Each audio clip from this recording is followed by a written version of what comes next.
তো আজকে আমরা বানাবো মজবুস আবিয়াত। লামটা ওয়াশ করে নিয়ে একটি পাতিলে গরম জল দিয়ে লামটা বয়েল করে নেব এবং স্কিম আউট করে নেব। মজবুসের জন্য মশলা রেডি করে নেব।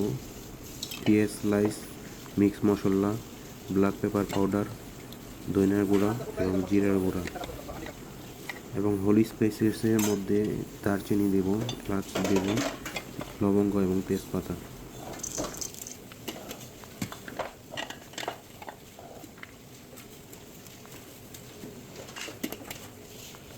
এবং চিকেন পাউডার দিয়ে দিব। মশলাটা লাহামের মধ্যে ঢেলে দেব এবং সামান্য তেল দিয়ে দিব। এর মধ্যে ব্ল্যাক লেমন এবং ব্রাউন লেমন দিয়ে দেব। এ পর্যায়ে আমি এটা কভার করে 1 থেকে 1.5 ঘন্টার মতো বয়েল করে নেব। 1.5 ঘন্টা পর লামটা উঠিয়ে নিব। লামটা খুবই সফট হয়ে গেছে।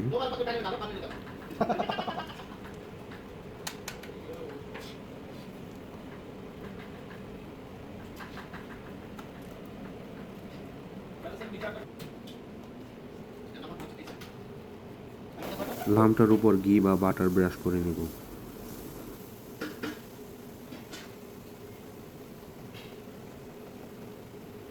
লাম বয়েল করার যে পানিটা ছিল সেটা আমি উপর দিয়ে কিছুটা দিয়ে দেব। এর উপরে বাটার পেপার এবং গাছ দিয়ে ভালো মতো কভার করব।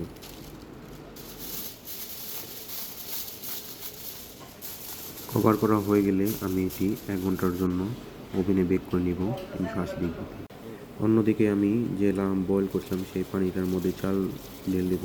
আচ্ছা, এই চালটা 1 ঘন্টার জন্য সোক করে রেখে দিতে হবে।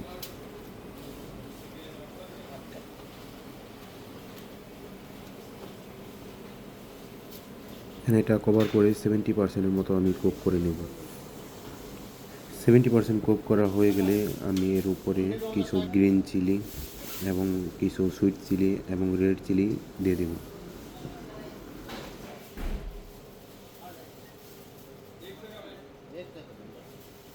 এবং এটিকে অ্যালুমিনিয়াম ফয়েল দিয়ে ভালো মতো কভার করে দমে বসাতে হবে। স্লো হিটে আমি এই রাইসটাকে 20 মিনিটের মতো দম করে নেব। 20 মিনিট পর আমি এটাকে নামিয়ে নেব এবং দেখতে পাচ্ছেন কি সুন্দর হয়েছে। এর উপর থেকে চিলিগুলি উঠিয়ে আলাদাভাবে রেখে দেব যাতে উপর দিয়ে গার্নিশের জন্য ব্যবহার করতে পারি এবং চালগুলো একটি হাঁড়ায় ঢেলে নেব। চালগুলো খুব সাবধানতার সাথে নামিয়ে নেব যাতে চালগুলো ভেঙে না যায়।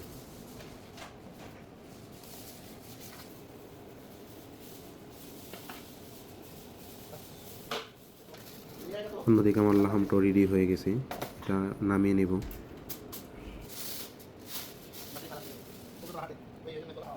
লামটা খুব সাবধানতার সাথে চালের উপর বসিয়ে দেব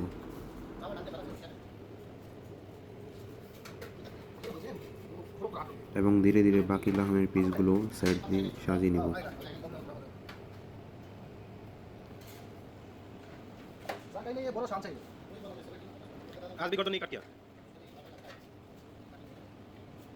উপর দিয়ে হালকা লাহামের তেল ছিটিয়ে দেব, এটা দেখতে খুবই জুসি হয় এবং উপর দিয়ে চিলিগুলো দিয়ে দেব।